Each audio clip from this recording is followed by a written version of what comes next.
We already see how subquery is indeed a relation and can be used anywhere that you want to use as you can use a table.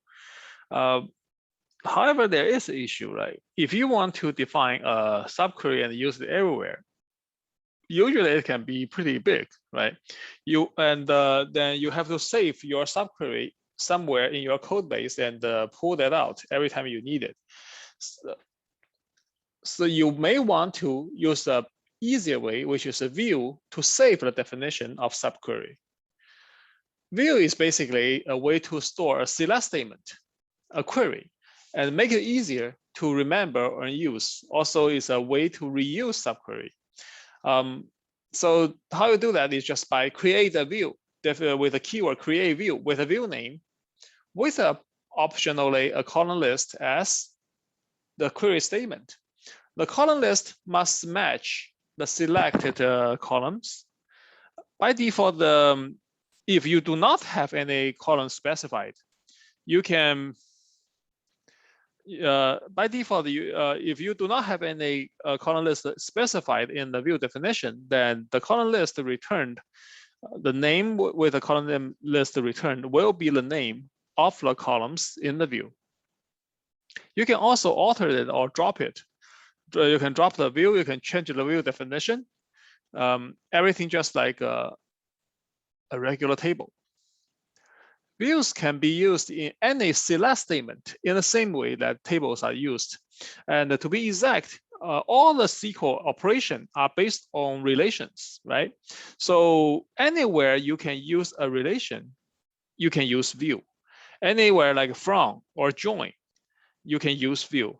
The only exception or the only catch up, the only catch is that you don't want to change the data in the view.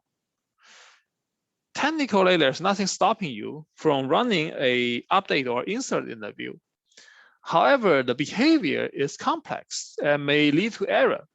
So in general, you should avoid it. Why would you avoid it?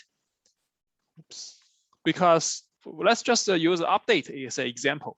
Updating view is indeed updating the underlying table. When you try to update the view, you are updating the table. Similarly, when you try to insert or delete, you are insert or delete on the underlying table.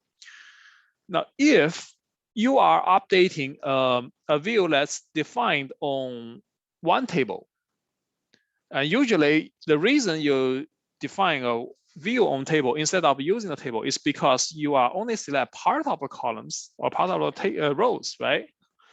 If you're updating this subset, however, you may run into a null for unincluded columns. And if your column is defined as a not null, this can cause an issue. And this is actually the least to worry about, because at least you're updating, you will be able to run this update.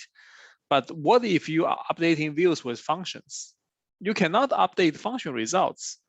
So if your view is based on a function on a table, then are you going to revert to the function and calculate what is supposed to be in the table? Of course, this is not something that is achievable. Or you want to updating views with underlying tables as no null or other strings, right? This is completely unpredictable. We are just going through the scenarios where you have only one table underlying for view definition. If you have multiple tables defined in the view, like if they are joined together or union together, then they will be more complex. So for example, if a view is result of a union and you are inserting the data into this view, then which table should you insert this data into? The first union or the other union? The table before the union or the table after the union? All this can be an issue, right? So in general, don't try to manipulate data in the views. Some database just simply do not allow you to run that.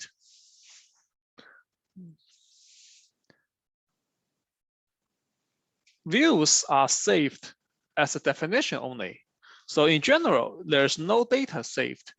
When you define a view, you only have the database system only stores its definition, the SQL query. Every time you reference the view, you use them, for example, in a from clause, the underlying query is retrieved and placed into the SQL statement to run it, to fetch the result. Some database will even try to integrate the view definition into your query, try to optimize the execution. But anyway, it's stored only as definition. No data is stored. All data is in underlying table. However, there is a new type of view, which is called materialized view. It will save the data until be refreshed. The way you create a materialized view is similar to the way you create the regular view, just adding the word materialized in front of the view, and then place your query behind it. One thing to note is that once you create a materialized view, database will run the query immediately and pull the data, the existing data, into this view. So this view now exists with the data at the time of creation. If your database change later on, if the underlying table change later on, that view data is not changed.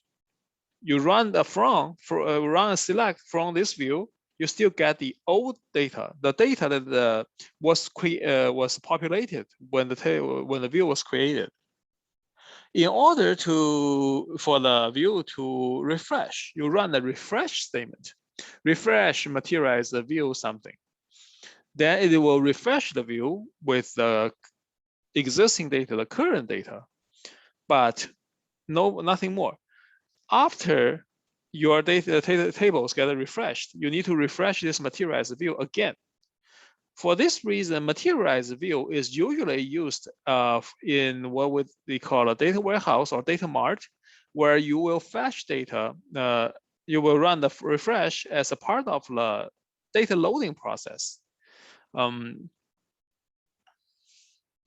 But this can also be very useful.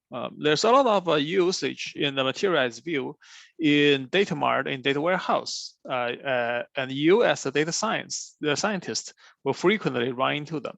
But on the other hand, there's nothing different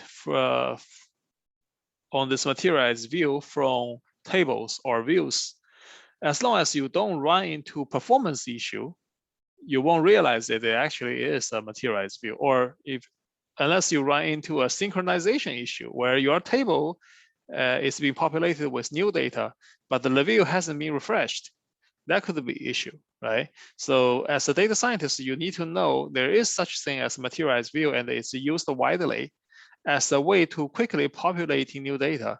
But depending on the refresh schedule, you may not always get the latest data. This is something, whether this will impact your work, you need to, it depends on the exact scenario.